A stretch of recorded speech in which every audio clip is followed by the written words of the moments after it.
Hola, Dios me los bendiga, reciban un cordial saludo. Es para mí siempre un honor acercarme ahí donde tú estás y siempre será mi clamor pedirle a Dios que seas prosperado en todo, pero así como prospere tu alma. Hoy estamos finalizando esta serie de tiempos peligrosos. Si usted no ha visto ninguna de estas partes, le recomiendo. Son temas muy interesantes acerca de estos últimos tiempos y es tan necesario. Bueno, acompáñeme y vamos a pedirle a Dios que nos bendiga. Señor amado, seas tú bendecido, exaltado, adorado. Te ruego, mi Padre, háblanos y que tu palabra, Señor, sea como esa semilla y nosotros como tierra fértil, buena tierra, y que podamos ver el fruto, Padre, te lo pido. Bendice a cada uno de los que me están escuchando, Señor, y el que esté atravesando cualquier adversidad, Padre mío, ayúdalo, te lo pido. En el nombre de Jesús, tu Hijo. Amén, amén y amén. Bueno, entonces, ¿por qué tiempos peligrosos? Esta aclaración la hizo Pablo a Timoteo y este término lo refirió con relación a los escatos días. En breve vamos a ver de dónde sale esa expresión y léalo conmigo. En 2 Timoteo capítulo 3, 1 y 2 dice así.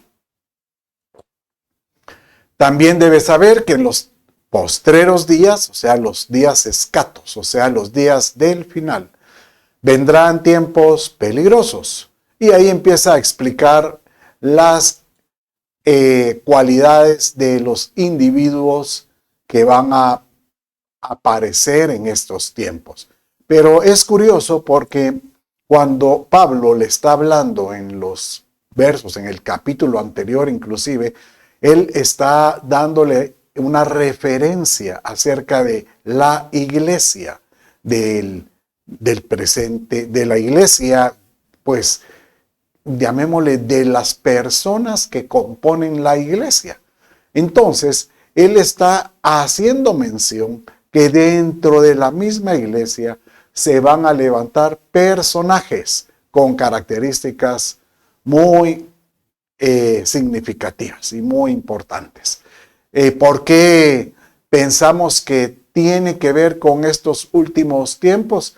Bueno, porque la misma escritura dice que estos últimos tiempos van a ser como en los días de Noé, ¿verdad? Y quiero que lo lea conmigo, lo vamos a leer. Esto lo hemos estado viendo en los discipulados anteriores, pero mientras que podamos entenderlo mejor, se nos queda mejor. Dice Mateo 24, el Señor Jesús haciendo referencia, dice, porque como en los días de Noé, así será la venida del Hijo del Hombre. Y en Génesis 6 encontramos qué sucedía en esos días. Y el Señor vio que era mucha la maldad de los hombres en la tierra, y que toda intención de los pensamientos de su corazón era solo hacer siempre el mal. Bueno, entonces, ahí es donde podemos prácticamente como que comparar de que esos últimos tiempos se parecen a los tiempos que Pablo estaba describiendo y sobre todo a los tiempos que yo diría estamos viviendo en estos días. Bueno, ¿qué características tenían estos individuos? Bueno, acompáñenme y lo vamos a ver tal como lo presenté en las semanas anteriores. Encontramos pues prácticamente 15, 20, 19 características. Bueno, son 18 y una que la agrega posteriormente. Y para repasarlos estuvimos viendo que van a haber individuos amadores de sí mismos, avaros, vanagloriosos, soberbios, blasfemos, desobedientes a los padres, ingratos, impíos, sin afecto natural, implacables, amadores de los deleites, intemperantes, crueles, traidores, impetuosos, Todas estas características las vimos en las semanas anteriores. Pero hoy vamos a ver 4 que tienen que ver con aquellos que aborrecen lo bueno, los calumniadores, los que son envanecidos y los que tienen apariencia de piedad. Entonces usted dirá, mire, pero todas esas características pareciera que son personas inconversas. Por supuesto que el inconverso va ya de por sí, la persona que no tiene a Cristo, muchos tienen características, pues llamémosle del mundo, sin valores espirituales. Aunque hay personas muy correctas, por supuesto que no vamos a negar que hay hombres, individuos que sin Cristo se conducen correctamente, pero en general el que no tiene a Cristo es muy fácil que se deje llevar por los deseos de este mundo, ¿verdad? Entonces, Pablo decía que como que dentro de la iglesia hay infiltrados, hay personajes que están pues levantando las manos, que tienen la apariencia de piedad, pero a estos evita, dice. Bueno, entonces, esto lo vamos a concluir el día de hoy y yo quiero que usted, como lo he recomendado, traiga una hoja, un cuaderno, una hoja de papel, escriba. Mientras uno escriba, se retiene, se le quedan los pasajes y es más fácil el día de mañana que tengan algún tipo de angustia o algún tipo de adversidad, pues ya sabe de dónde viene una respuesta, recordando. Bueno, entonces, hoy vamos a ver el primero, que es aborrecedores de lo bueno. Esta palabra o este individuo, obviamente es, uno dice, pero hay personas que no pueden aborrecerlas. Podríamos decir, ¿el dinero es bueno o es malo? Por supuesto, el dinero es un escudo. Por supuesto que es bueno. Y hay personas que pueden ser moralmente muy malas, pero aman el dinero. Pero el problema es que se vuelve el dinero un Dios para ellos, ¿verdad? Y bien lo dice la Escritura, ¿verdad? Que raíz de todos los males es el amor al dinero. Pero aquí, específicamente este verso, aborrecedores de lo bueno, estamos comprendiendo que es lo bueno o las bendiciones de Dios, las buenas causas que Dios provoca para que los creyentes puedan caminar en ellos. Y Pablo se lo advirtió tanto a la iglesia de los Corintios, que tenían que ellos tener el carácter para poder desechar de lo que está pasando dentro de ellos. Imagínense que dentro de ellos toleraban un incesto de un muchacho o una persona, un hombre que tenía relaciones con la esposa de su padre, ¿verdad? Y esto es prácticamente, no es correcto, ¿verdad? Y ellos lo toleraban. Entonces Pablo decía, ¿cómo es posible que ustedes acepten esto? Entonces, nosotros tenemos que tener el carácter para aborrecer lo que Dios no le agrada, pero amar las cosas que Dios le agradan, amar las cosas que Dios nos da por lo cual Él nos bendice. Bueno, vamos a leer, dice en Tito, de esta manera. En capítulo 1, 15 y 16, leemos: todas las cosas son puras para los puros, por supuesto, mas para los corrompidos e incrédulos, nada le es puro. Y aquí ya podemos comparar, vemos que en la iglesia van a haber incrédulos y van a haber corrompidos, pues hasta su mente y su conciencia están corrompidos. Y aquí donde vemos, pues usted dirá, ¿será que no son creyentes? Bueno, dice el verso 16, profesan conocer a Dios, profesan levantar las manos, profesan decir que son creyentes, pero con los hechos lo niegan, siendo abominables y rebeldes, reprobados en cuanto a toda buena obra. Entonces aquí nuevamente hacemos mención acerca de que estos individuos,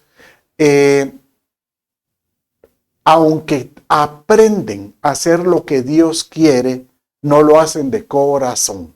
Son reprobados porque en su interior, dice, esto lo hago únicamente por costumbrismo, como que si fuera un legalismo, como que si fuera algo, lo tengo que hacer porque ni modo. Pero, ¿por qué? Porque no quiero irme al infierno. Entonces algunos dicen, tengo temor del infierno, pero no quiero dejar las cosas que no son correctas. Llamémosle de esa manera. Entonces son las cosas que Dios ha creado como bueno, ¿verdad? Y entonces tenemos que entender qué cosas son buenas ante los ojos de Dios. Y lo más importante es que tú sepas que nosotros fuimos creados. Tú fuiste creado. Aquel que conoce, que tiene a Cristo en su corazón, fue creado para buenas obras. Mire cómo dice Efesios capítulo 2, verso 10. Y dice de esta manera. Léalo conmigo. Porque somos hechura suya, creados en Cristo Jesús para buenas obras. Mire, fuimos creados desde antes, digo yo, que estuviéramos en el vientre de nuestra madre.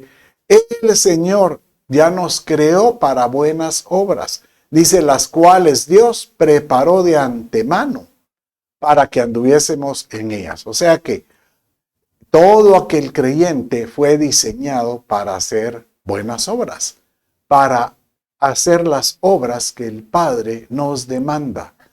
Y a estas buenas obras son las que nosotros debemos de decir, Señor, yo tengo que perseguirlas. Esas buenas obras son las que yo quiero encontrarlas. Y yo le llamaría más aún, el propósito por el cual nacimos tiene buenas obras. Entonces que tú puedas decir, yo nací para tener un propósito en esta vida. Un propósito diseñado por Dios. Y ese diseño tiene buenas obras. Bueno, entonces te dirá, ¿y qué buenas obras pueden haber? Bueno, por ejemplo, tu conducta, tu forma de hablar, tus palabras, de la abundancia del corazón, habla la boca.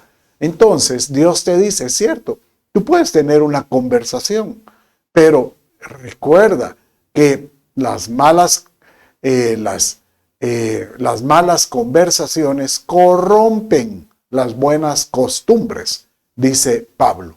Entonces nosotros tenemos que llenarnos en nuestra mente en unas palabras sanas de qué hay que pensar en todo lo bueno, todo lo santo, todo lo de buen nombre, todo lo que es correcto, ¿verdad?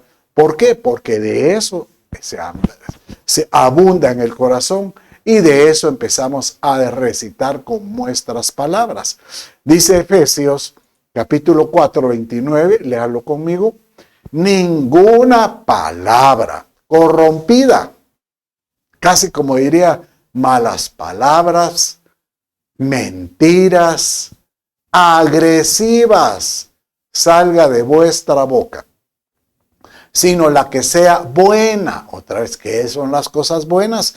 Aquello que edifica, buena para la necesaria edificación a fin de dar gracia a los oyentes.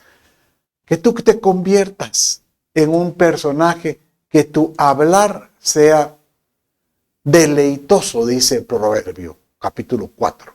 Que nuestro hablar sea agradable para el oyente y que podamos tener dominio propio, porque la lengua es terrible, ¿verdad? Vimos en uno de estos discipulados acerca de que estos que hablan más allá de lo que pueden controlar, ¿verdad? Tenemos que tener dominio propio.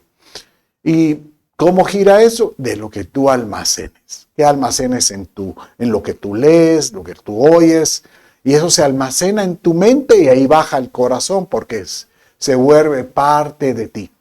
Si tú almacenas cosas buenas, por supuesto, ¿qué es lo que va a suceder? Tu conciencia va a empezar a ser buena. Entonces, cuando sale aquel dibujo en las caricaturas donde aparece un angelito o un diablito. Entonces, a ti solo te va a aparecer el angelito. ¿Por qué? Porque tu conciencia ha sido alimentada con las cosas que Dios quiere. Mire cómo dice Pablo a Timoteo con relación a la buena conciencia. Dice así: este mandamiento, hijo Timoteo, te encargo para que conforme a las profecías que se hicieron antes en cuanto a ti, milites por ellas la buena milicia, manteniendo. ¿Cómo puedes alcanzar esas palabras proféticas o palabra de profecía? Manteniendo la fe y la buena conciencia, desechando la cual naufragaron en cuanto a la fe a algunos. Bueno, entonces, ¿sabes que aquí es interesante este verso? Porque, por supuesto que a todos nos agrada encontrar a alguien que agregue a nuestra vida palabra de profecía. Por supuesto. Yo soy una persona que tengo la bendición que donde aparece un profeta, generalmente somos bendecidos con Viti y recibimos siempre alguna palabra de edificación para nuestra vida, ¿verdad?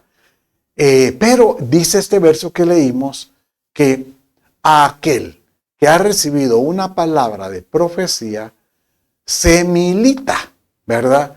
Que o sea, como buen soldado se milita para alcanzar esa palabra de profecía que dio a su vida.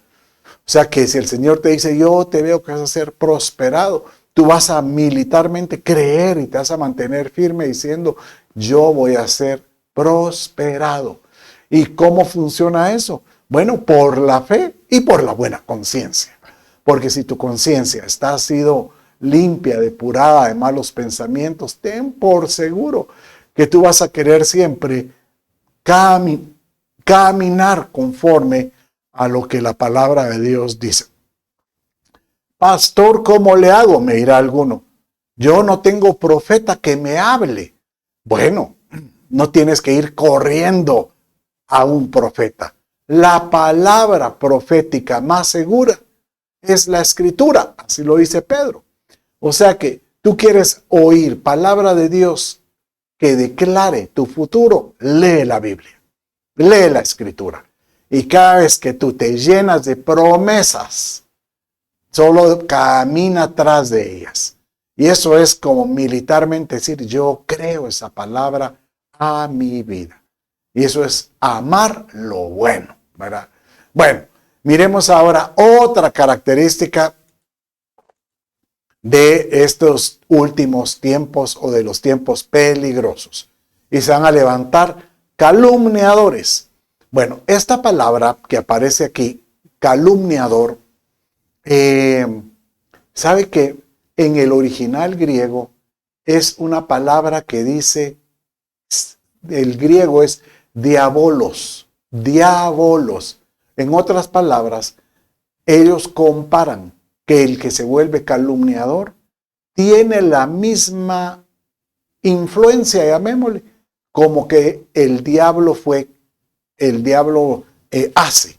El diablo dice que él es un acusador. ¿Cómo? Porque él calumnia. ¿Cómo calumnia? Porque él declara cosas falsas de los escogidos.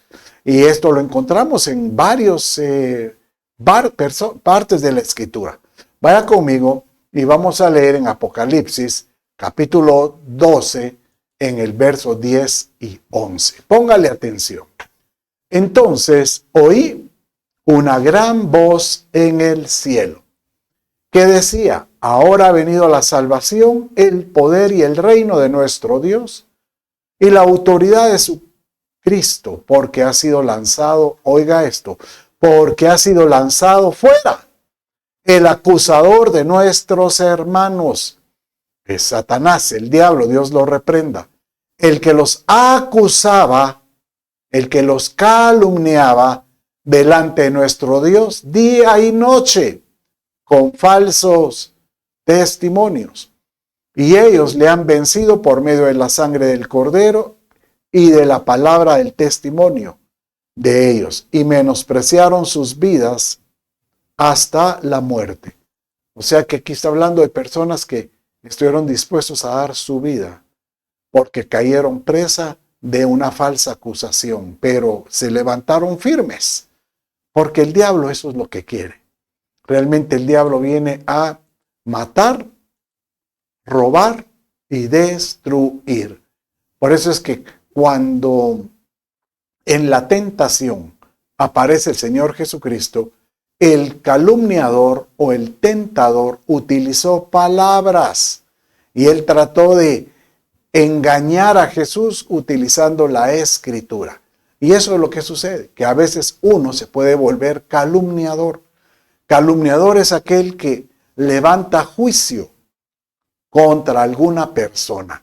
Y esto es bien delicado, porque el Señor dice, no puedes tú levantarte en juicio con alguien, porque así como tú juzgas con un dedo, de la misma manera serás señalado. Yo le enseño a muchas personas, si tú señalas, mira, si tú señalas con un dedo, ¿cuántos dedos te señalan a ti? 3. Tú señalas a alguien y 3 te señalan a ti. Entonces, ten cuidado de hablar contra algún hermano, porque realmente el Señor condena a aquel que se levanta contra algún hermano y sobre todo sobre algún ungido de Dios. Ahorita es muy común utilizar a través de las redes sociales que se levantan cuantos predicadores y personas que apenas tienen un conocimiento inicial y ya empiezan a sacar doctrinas, acusando a personajes, a ungidos, a pastores, a diferentes individuos, y solo por algún comentario empiezan ellos a prácticamente a reenviar. Y ese es el problema, el riesgo. No te conviertas tú en aquellos que están reenviando acusaciones, porque te estás volviendo en un calumniador. Y sobre todo si es sobre algún hermano. Ellos van a tener que dar cuentas con el Padre, pero mejor evítalo. Mire cómo hizo Santiago 4:11. Mire literal cómo lo dice. Hermanos, no habléis mal los unos de los otros. El que habla mal de un hermano o juzga a su hermano, habla mal de la ley y juzga la ley. Porque si tú juzgas la ley, no eres cumplidor de la ley, sino juez de ella. En otras palabras, lo que dice es, si tú te conviertes en un juez de alguien, puedes mismo estar juzgando la misma palabra de Dios. Lo que Dios dijo, no, el Dios no puede ser tan severo, lo que dice en la Escritura, que Él va a castigar. No, si Dios es un Dios de paz, Dios es un Dios de bendición. Entonces uno mismo empieza a manipular o a modificar la forma de pensar del Padre para que se vuelva una conveniencia en tu persona. Tenemos que cuidar lo que hablas. No te vuelvas un calumniador, porque te vuelves como en un acusador. Prácticamente lo que hace el diablo. Sabes que nosotros vamos a tener que dar cuentas de todo lo que hablamos, de todo lo que declaramos y más de lo que decretamos. Dice Mateo 12:36-37, y yo os digo, de toda palabra vana, hay otras versiones que dicen ociosa, o sea que no tiene fruto, que no tiene sustento, que no tiene fundamento, que hablen los hombres, darán cuenta de ella en el día del juicio. Porque por tus palabras serás justificado y por tus palabras serás condenado. Y creo yo que estamos viviendo en los tiempos donde el enemigo, que se le llama el príncipe del aire, utiliza el mismo aire, o sea, las comunicaciones virtuales para que todo el mundo pueda acusar, calumniar de alguien o alguna otra persona. Y el problema es que, aunque tú no lo traslades, pero si lees algún comentario que no es real, que no está sustentado, y tal vez tú no lo compartes, pero tu corazón se puede contaminar, porque tú empiezas a divagar en tu mente y a decir, ¿será que este es así? ¿Será que esto es así? Y empiezas tú a cuestionar. Y el problema es que cuando empiezas a cuestionar en tu corazón, eso puede contaminarte y puedes brotar una raíz de amargura. ¿Cómo es que Dios tolera a estos personajes? Y ahí está, miren, ahí está predicando el domingo. Miren, ahí está haciendo tal cosa. Ahí está dirigiendo el país. Tenga cuidado. Tenemos que tener cuidado con nuestra boca. Bueno, miremos otro personaje más de los que hemos estado viendo aquí, ¿verdad? Ya vimos hoy aborrecedores de lo malo. También vimos los calumniadores, pero también ahora vamos a ver otro individuo que le llaman los envanecidos. ¿Qué es eso de los envanecidos? Bueno, el envanecido es muy parecido al que es soberbio, al que es altivo. La diferencia es que lo que tiene es una apariencia de algo y se envanece y utiliza esa apariencia para tratar de demostrar algo que no es cierto. Y a veces podemos tener apariencia de amor, apariencia de piedad, apariencia de ser un buen cristiano, apariencia de ser un buen trabajador, y tú sabes de que no eres. Algunos pues pierden más el tiempo de lo que es. Esta palabra envanecido viene de una palabra griega que es como lleno de aire. O sea que lo que este individuo se mira, cuando uno lo mira por fuera se mira bien gordo, como un globo. Pero solo lo pinchan y ahí se da cuenta uno lo que es realmente. A veces nos envanecemos con nuestro conocimiento, a veces nuestro conocimiento nos puede engañar. Bueno, pero miremos algunos ejemplos que yo traigo hoy para ustedes. Por ejemplo, el expresar amor. Aquel que no expresa amor genuinamente puede vivir envanecido. Mire cómo dice 1 Corintios 13, 4 al 5. El amor es sufrido, es benigno, el amor no tiene envidia. El amor no es jactancioso, no se envanece, o sea que no se infla. Aquellos que vienen y hacen un bien y miren el bien que le doy, dando tal vez un plato de comida al pobre o al necesitado, lo hago por amor, pero en eso agarro ese video, esa fotografía y la publico por todos lados. Miren cómo yo bendigo, cómo yo amo, cómo yo ayudo. Eso se llama envanecimiento. Bien dice la Escritura, lo que hace tu mano derecha que no se entere la izquierda. Por eso dice, el amor no hace nada indebido, no busca lo suyo, no se irrita, no guarda rencor. Entonces, ¿qué hay que hacer, Señor? Yo voy a bendecir para que tú seas glorificado. Que eso es otro punto muy diferente. Por ejemplo, usted dirá, entonces si yo hago el bien, que nadie se entere. No, está bien si tú quieres glorificar el nombre de Dios.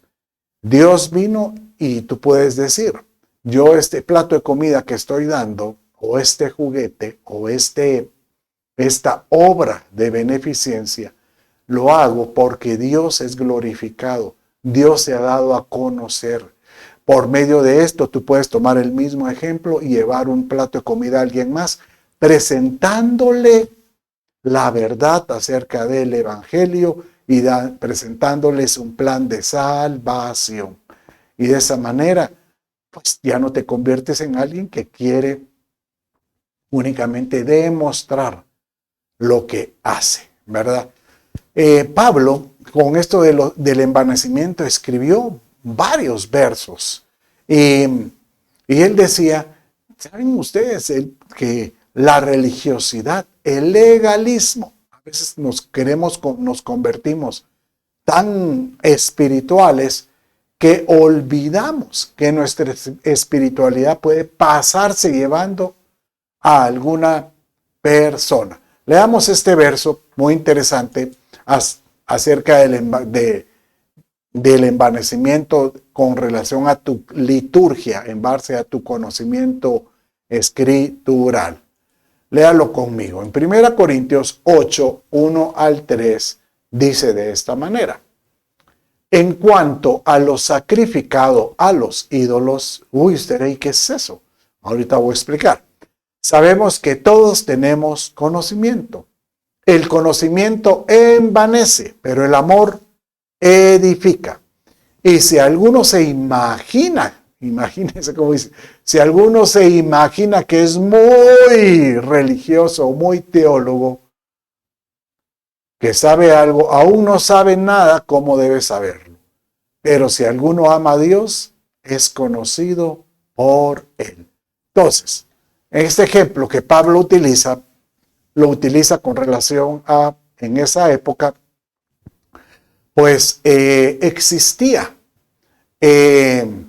ídolos que les presentaban sacrificios. Igual los judíos, en ese entonces ellos tenían el templo y presentaban sacrificios de animales o corderos. Pero el animal o el cordero se consumía en las brasas. En este aspecto, estos venían y presentaban animales o corderos a ídolos paganos. Entonces, después venían y agarraban ese animal y no lo consumían, sino que quitaban toda la carne y la ponían a la venta para cualquiera que lo quisiera comer. Entonces, habían algunos cristianos que decían, bueno, esa carne sale mucho más barata, yo la compro, yo oro por ella, y la verdad que dice la Escritura que si tú santificas un alimento, lo limpias. Señor, este alimento pareciera que fue presentado, pero a mí me sirve para comer. Límpialo para que no me haga daño en ningún momento. Límpialo. Y de esta manera, pues no te va a hacer daño. Pero el problema, ahora aquí viene el pero el problema es que si alguien observaba que tú compraste esta carne y la estás comiendo, él puede venir y decir, entonces, así como podemos comer cosas sacrificadas a los ídolos, puedo empezar a hacer cosas que Dios las perdona. Y ahí viene el otro verso que dice, todo nos es lícito, pero no todo conviene. Por supuesto que puedes comer algo sacrificado a los ídolos, pero si si alguien observa, puede ser un daño para él. Y aquí estamos hablando, por ejemplo, de esta carne. O sea, pero yo podría pensar también en que si tú vas a algún restaurante y pides una botella de vino, pues una botella de vino no te va a contaminar ni te vas a emborrachar. Pero si alguien que está cerca se da cuenta de lo que tú estás haciendo, puede ser que él venga y dice, entonces no tiene malo tomar vino. Entonces él puede decir, entonces no tiene malo tomarme un whisky, tomarme un ron, y de ahí él puede volver. Y si él era alcohólico, es muy probable que vuelva a las andadas. Y si su vida se pierde, dice la Escritura, que la sangre de él te puede contar a ti. ¿Por qué? Porque no utilizaste el amor para poderlo cuidar a él. Utilizaste solo tu conocimiento y eso te envaneció. No, yo sé que todo lo que pongamos a Dios en Cristo Jesús, lo limpiamos en Cristo Jesús. Pero pudiste haber contaminado o posiblemente sido de tropiezo para alguien más, ¿verdad? Por eso es que David decía, eso de tener un envanecimiento, tenemos que estarnos examinando continuamente, porque a veces nos volvemos muy santos, inflados, como diría, puros corderos, puros carneros, pero bien gorditos, que ahí andamos, que apenas logramos caminar por el conocimiento, por lo espiritual o por nuestra teología. Pero el Señor nos dice, cuida eso, cuídalo. Es más, David decía, mejor revisa y revisa, y si encuentras algo, confiesa lo que pueda haber ahí. Mire cómo dice este verso. En el Salmo 131, para que pueda entender un poco, desde el Salmo me parece que es el 120 hasta el 145, son 15 salmos de ascenso, le llaman. ¿Por qué les llaman de ascenso? Bueno, porque son con tonos que van ascendiendo. Yo he escuchado enseñanzas de algunos personajes, teólogos, diciendo que también pueden ser el canto de ascenso de la iglesia que va a ascender en el arrebatamiento. Pero mire cómo dice aquí en el Salmo 131. Señor, mi corazón no se ha envanecido, ni mis ojos se enaltecieron, ni anduve en grandezas, ni en cosas maravillosas, más de lo que me pertenecía. En otras palabras, él se examinó y puede confesar, Señor, yo no me he envanecido, no me he llenado de grandezas, no he querido yo anunciarme como que soy el gran yo soy. El único gran yo soy eres tú.